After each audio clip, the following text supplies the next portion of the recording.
गवाते गवाते उम्र पार कर दी। हमको पता है आए हैं तो जाएंगे, सबको पता है, लेकिन हम कभी जानते तो हैं लेकिन मानते नहीं हैं इस चीज को। भगवान कृष्ण ने दुर्योधन से पूछा कि ये बताओ महाराज, जिस गुरुकुल में आपने शिक्षा ग्रहण की है उसी गुरुकुल में 5 पांडवों ने भी शिक्षा ग्रहण की है। 5 पांडव है कि धर्म को नहीं छोड़ता और तू है अधर्म को नहीं छोड़ता, क्या बात है? शिक्षा तो एक ही गुरुकुल में सबको मिली है। दुर्योधन ने कहा कि जानाम च धर्मम नचमे प्रवृत्ति, जानाम च अधर्मम नचमे न वृत्ति। मैं ये भी जानता हूँ कि धर्म क्या है, मैं ये भी जानता हूँ अधर्म क्या है, लेकिन धर्म करने में मेरी कोई रुचि नहीं और अधर्म करने में मेरी कोई आत्मग्लानि नहीं होती है ना। तो हम सब जानते तो हैं कि हम आए हैं तो जाएंगे, लेकिन फिर भी हमको कोई टेंशन नहीं होता, डरते नहीं है इस चीज के लिए। कहते हैं लोग ना, अरे भैया भगवान से डरो। भगवान को हम मानते भी हैं, लेकिन भगवान जो चाहता है भगवान की नहीं मानते हैं, इसीलिए भगवान खुश नहीं रहता है। आज ऋषि पूछते हैं, प्रज्ञा पुराण में परम पूज्य गुरुदेव ने लिखा है कि उस हरिद्वार के क्षेत्र में आरण्यक वन में 7 ऋषि बैठे हुए हैं और प्रश्न करते हैं श्रृंगी ऋषि पिपलाद जी से कि ये मनुष्य ईश्वर विभूति साक्षात ब्रह्मांडस महामुने मानवम राजपुत्र, ये मनुष्य राजा का पुत्र होकर के ये दुखी क्यों है? ये अपने आप को जानता क्यों नहीं, समझता क्यों नहीं, ये सत्कर्म करके इस जीवन को धन क्यों नहीं बनाता? और बताएं बहनों भाइयों, ये केवल मनुष्य का तन हमको मिला है कि हम कमाएं खाएं, बचपन बीता, यौवन में विवाह हो गया, बच्चे हुए, बुढ़ापा आया और राम नाम सत्य हो गई। क्या करें महबूबा, कारेन माया कर गए, बीए किए, पेंशन मिला, शादी हुई और मर गए, यही होता है ना। लेकिन ऐसा नहीं है, लड़कपन खेल में खोया, जवानी नींद भर सोया, बुढ़ापा देख कर रोया, यही किस्सा पुराना है, सजन रे झूठ मत बोलो, खुदा के पास जाना है ना। जाना तो सबको है, जो आया है सबको जाना है, लेकिन इस शरीर क्यों मिली है? गोस्वामी तुलसीदास जी ने लिखा है कि साधन धामा मोक्ष कर द्वारा, साधन धामा मोक्ष कर द्वारा, पाही न तेहि परलोक सवारा, पाही न कोई परलोक सवारा, पाही न कोई परलोक सवारा। ये साधन मिला हुआ है, इसको साथ लो, है ना। नहीं बुढ़ापा आएगा तब सोचोगे कि भगवान 1 सेकंड का वक्त दे देते तो हृदय से आपका नाम ले लेते, तो बुढ़ापे में राम का नाम नहीं निकलेगा। जब जवानी में अभ्यास नहीं रहा तो बुढ़ापे में तो बिल्कुल नहीं निकलेगा। जन्म जन्म मुनि जतन कराही और अंत राम कही आवत नाही। अंत में तो अच्छे राम का नाम नहीं ले सकते हैं। अगर अंत में कोई भगवान का नाम लेकर के शरीर को छोड़े तब तो उसको मोक्ष की प्राप्ति निश्चित है, लेकिन अंत में नहीं आ सकता। ये ऐसी जीवा हो जाती है। और लोग कहते हैं बुढ़ापे में जब कोई रोता है कि अब ये रो रहा है, अपने माया में पड़ा हुआ है। व्यक्ति इसलिए नहीं रोता है, व्यक्ति इसलिए रोता है कि अब हम क्या लेकर के आए थे, अब क्या करके जा रहे हैं। देखो कोई जरूरी नहीं कि 24 घंटे माला जपे घर परिवार को छोड़ दे, नहीं।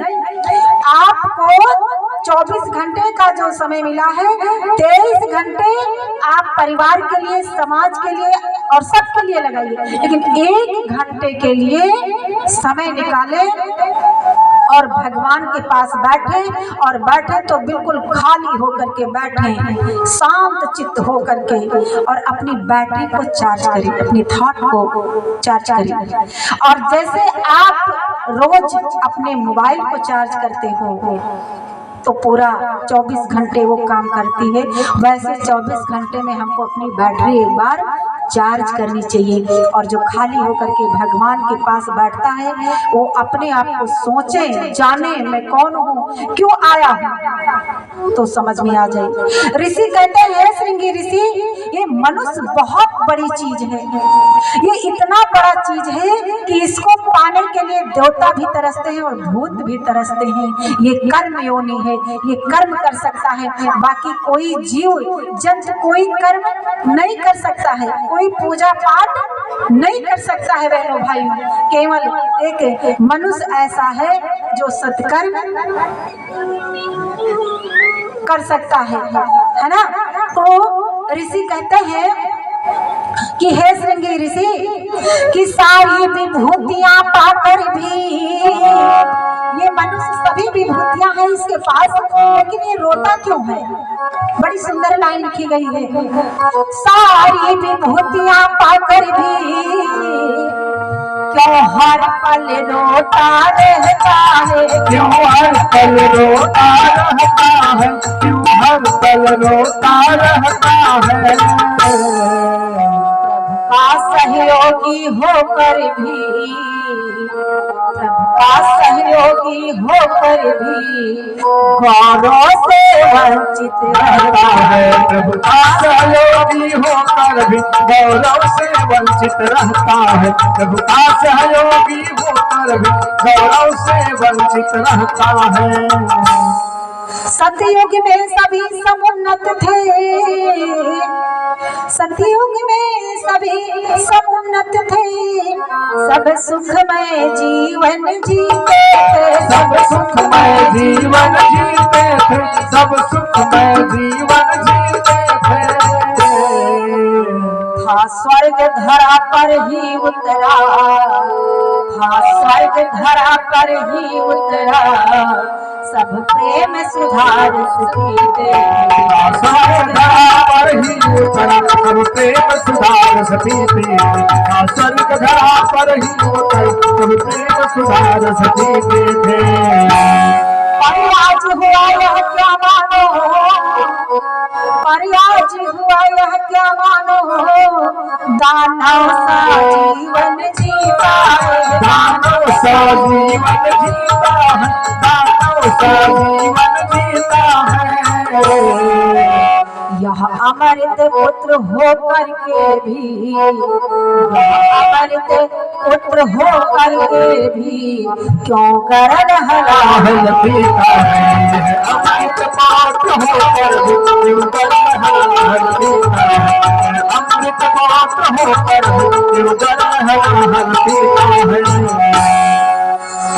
ये मनुष्य के अंदर सारी विभूतियां हैं, ये चाहे तो क्या से क्या कर डाले, मनुष्य क्या नहीं कर डालता। एक पहाड़ पे एक महात्मा बैठे और उनका चेला भी बैठा। महात्मा से चेले ने कहा, महाराज इस पहाड़ से बड़ा तो दुनिया में कोई चीज नहीं होता। महात्मा ने कहा, मूर्ख कैसी बात करता है, इस पहाड़ से बड़ा तो लोहा है जो पहाड़ को काट के टुकड़ों में बदल देता है। बोले हाँ ये बात तो सही महाराज, लेकिन लोहे से बड़ा तो कुछ नहीं होता होगा, तो बहुत बड़ी चीज है। बाबा ने कहा, मूर्ख क्या बात करता है, लोहे से बड़ी तो अग्नि है जो लोहे को गला करके कलकल बहा देती है।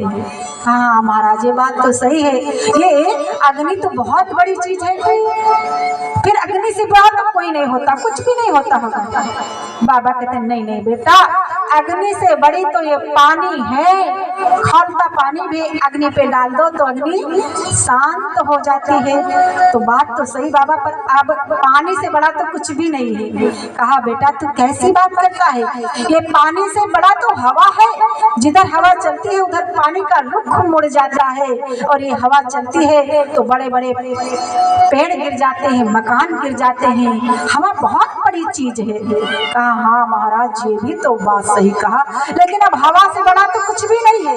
अरे बेटा कैसी बात करता है, इस हवा से बड़ा तो आकाश तत्व है जिसमें अनंत उल्काएं पुल्काएं ग्रह नक्षत्र सब समाये हुए हैं। कहा हाँ बाबा जी, पर अब आकाश से बड़ा तो कुछ भी नहीं।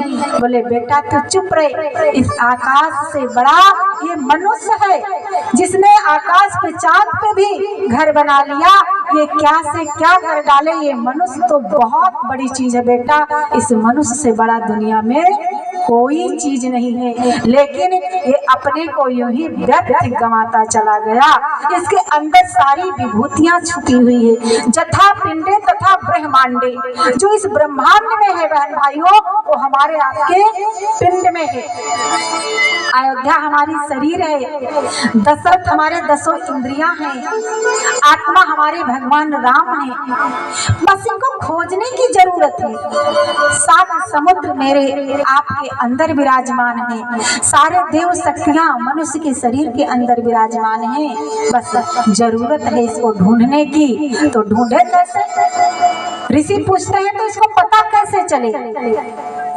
तो बड़ी सुंदर लाइन लिखे, हे नाथ विमल अमृत बानी। आप जब कहते हो बात मन में उत्साह जगाती है, मन में उत्साह जगाती है, मन में उत्साह जगाती है। पातत्व करें कैसे विकसित, पात्रता विकसित करनी पड़ती है। आकाश बहुत बरस रहा है, तुमने अपने घड़े को उल्टा करके रखा है तो पानी एक बूंद नहीं जा सकता, और अगर मुंह ऊपर को है तो सारा पानी भर जाएगा। परमात्मा का अनुदान वरदान पाने के लिए मेरी पात्रता होनी चाहिए, योग्यता होनी चाहिए, और जैसी आपकी योग्यता और पात्रता होती है परमात्मा वैसे देता चला जाता है। आपको मांगने की आवश्यकता नहीं पड़ती, बशर्ते हमारी झोली बड़ी होनी चाहिए। बहनों भाई, ऋषि कहते हैं कि पातत्र करे कैसे विकसित, ये बात समझना पातत्र करे कैसे विकसित, ये बात समझ नहीं आती है। पातत्र करे कैसे विकसित, ये बात समझ नहीं आती है। ऋषि कहते हैं कि हे श्रृंगी ऋषि सुनो, मैं तुमको सूत्र बतलाता हूँ। हे वत्स पात्रता पाने की, हे वत्स पात्रता पाने की ऋषि 3 चीज बतलाते हैं। ऋषि 3 चीज बतलाते हैं, ऋषि 3 चीज बतलाते हैं। एक उपासना ही जिससे, एक उपासना ही जिससे प्रभु के दर्शन हो जाते हैं। एक उपासना ही जिससे प्रभु के दर्शन हो जाते हैं। एक उपासना ही जिससे प्रभु के दर्शन हो जाते हैं।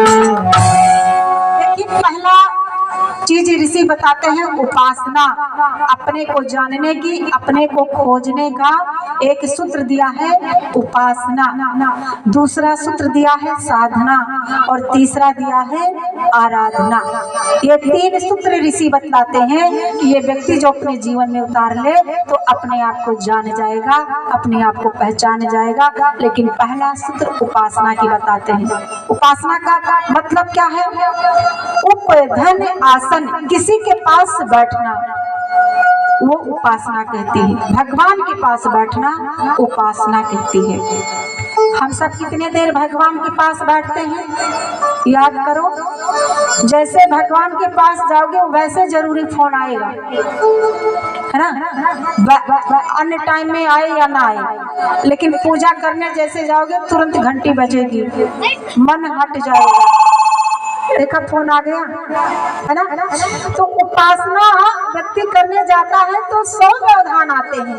कहते हैं कि एक बार भोजन भजन बार बार, लेकिन हम लोग इसका उल्टा करते हैं कि एक बार भजन और भोजन बार बार, और एक बार भजन में आती है दिक्कत हजार, है ना। एक जगह हम लोग गए तो घर में एक बाबा जी थे। बाबा जी पूजा करने के लिए बैठे। पहले तो बाबा जी से पूछा गया कि बाबा जी आपके परिवार में सब कैसे हैं? अरे कहे बताओ बिटिया, चुप रहो, सब राक्षस बसे हैं। कौन आई थी? क्यों? अरे कौनो सो के नहीं उठते हैं सुबह, हमें ही है जो 2 बजे रात को सो के उठते हैं।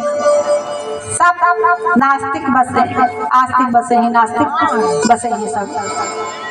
किसी के अंदर भगवान के प्रति कोई श्रद्धा नहीं है। तो मैं 2 बजे उठ करके स्नान करता हूँ, पूजा करता हूँ। हमने कहा महाराज जब तक आपके अंदर पैरुख है, जवानी है, तब तक स्नान करते हो, पूजा पाठ करते हो, बुढ़ापा आएगा तो क्या होगा? जरूरी नहीं कि 2 बजे रात को उठ करके भगवान की पूजा करें। आप 7 बजे उठे लेकिन पूरा परिवार एक साथ बैठ करके घंटी बजाए, उससे बड़ा पूजा कुछ नहीं हो सकता है। बहनों भाइयों, परिवार में सुविकसित परिवार को बनाना, अच्छा बनाना, यही सबसे बड़ी पूजा है ना। एक साथ हो भगवान के पास बैठे तो खाली होके बैठे, पास बैठे, नजदीक होके बैठे, दूरी नहीं हो। अब बाबा जी जब बैठे पूजा करने तब तक फोन आओ मुर्गा स्वतः सौदुर्बड़े भर्गो देवस धीमे धीमे प्रचोदयात्, बहू की के फोन आ रहा है। फिर ओम मुर्गा स्वतः सौदुर्बड़े भर्गो देवस धीमे, बहू चाय बन गई। तो ये उपासना नहीं है। इस तरीके के लोग पूजा पाठ करते हैं। बैठो तो भगवान के पास खाली। और बताएं, जो व्यक्ति जिसके पास बैठेगा वही गुण उसके अंदर आएगा। आप शराबी के पास बैठोगे तो शराब पीना सीखोगे, संत के पास बैठोगे तो संत जैसा जीवन सीखोगे, है ना। जिस किसी के पास बैठोगे, आप पीने खाने वाले के पास बैठोगे, नहीं पियोगे खाओगे तो भी बदनाम हो जाओगे। अगर उसने कहीं गलती की और पकड़ा गया तो सबसे पहले पुलिस तुमको पकड़ेगी कि ये जानता है, उसके पास रहता था, इसको पहले पता होगा, इसका पक्का मित्र है ना। तो पास बैठने का भी देखिए, एक बार गोबड़ैला जानते हो क्या होता है, कहाँ रहता है, कितनी अच्छी जगह। एक बार गोबड़ैले का और भौरे का दोस्ती हो गया, दोनों में बड़ा प्रेम था। तो एक दिन भौरे ने कहा, गोबड़ैले ने कहा भैया मेरे घर चलो। तो भौरे ने कहा आप अपने घर ना ले चलिए, हम आपको अपने घर ले चलते हैं। उस भौरे ने गोबड़ैले को पंख में पीठ पे बिठाया और पंख से उड़ा करके ले जा करके कहाँ बिठाया? फूल में। ये क्या है? पास साथ रहने का सौभाग्य है। जो दावा प्रधानमंत्री के साथ रहने वाला उनका मंत्री करता है, उनका सिक्योरिटी करता है, उनकी सिक्योरिटी अगर रास्ते पे जा रही हो और कोई रोक ले तो प्रधानमंत्री से ज्यादा पावर दिखाएगा। तुम चुप रहो, अभी फोन मिलाते हैं, हमारा पावर प्रधानमंत्री से है ना। प्रधानमंत्री भले मुख्यमंत्री जाए तो हाथ जोड़ के निकल जाए, लेकिन उसका पावर उससे बड़ा है। जब हम किसी से जुड़ जाते हैं तो जिससे जुड़ते हैं उसकी सारी पावर हमारे हाथ में आ जाती है ना। तो हमको उपासना, पहला सूत्र ऋषि बताते हैं, उपधन आसन, भगवान के पास बैठे। अब याद करो कितनी देर आप लोग भगवान के पास बैठते हो। और जब बैठो तो कोई पूजा पाठ करो या ना करो, अक्षत फूल लेकर बैठो या ना बैठो, भगवान की आरती घुमाओ या ना घुमाओ, भगवान के पास बैठो तो अपना दुख लेके बैठो, अपना मुसीबत लेके बैठो, भगवान से रो, अपने मन की बात कहो, बतियाओ, भगवान से बातचीत करो। कोई जरूरी नहीं आप अक्षत फूल लेकर के, पर बैठो, जरूर बैठो। सुबह उठो तो बैठो। ये भगवान के पास बैठने का फल है बहनों भाइयों। जो बैठता है वो महान बनता चला जाता है। जो पूजा करता है वही पूजा जाता है, और जो माला करता है वही माला माल हो जाता है। हम सब कितना उपासना करते हैं याद करो। तो सबसे पहला सूत्र ऋषि उपासना की बताते हैं। आइए पहले सुंदर सा भजन एक श्रवण कर लेते हैं और भजन के बाद धीरे धीरे बात को समेटेंगे, आरती की तरफ बढ़ेंगे। पहले भजन सुन लेते हैं। आइए भगवान के पास बैठे, भगवान नाम में कितनी शक्ति है और भगवान के पास बैठने से हमको क्या मिलता है। सुंदर सा ये भजन हम सब श्रवण करेंगे, क्योंकि आप लोगों को नींद आने लगी है ना, थोड़ा सुस्त हो गए हैं और सुस्ती दूर करने के लिए एक ही उपाय है कि कुछ बजा दिया जाए, कुछ गा लिया जाए तो सुस्ती दूर हो जाए। इसीलिए भाई लोगों को बगल में बिठाए रहते हैं कि कुछ चूरा चबेरा आप लोगों को मिलता रहे, चटनी, तो मन लगता रहे, है ना। बोले शंकर भगवान की, दुर्गा मैया की, काली माता की। बहनों भाइयों, आए हम सब भगवान की चर्चा को आगे बढ़ाएं। इसके पूर्व सुंदर सा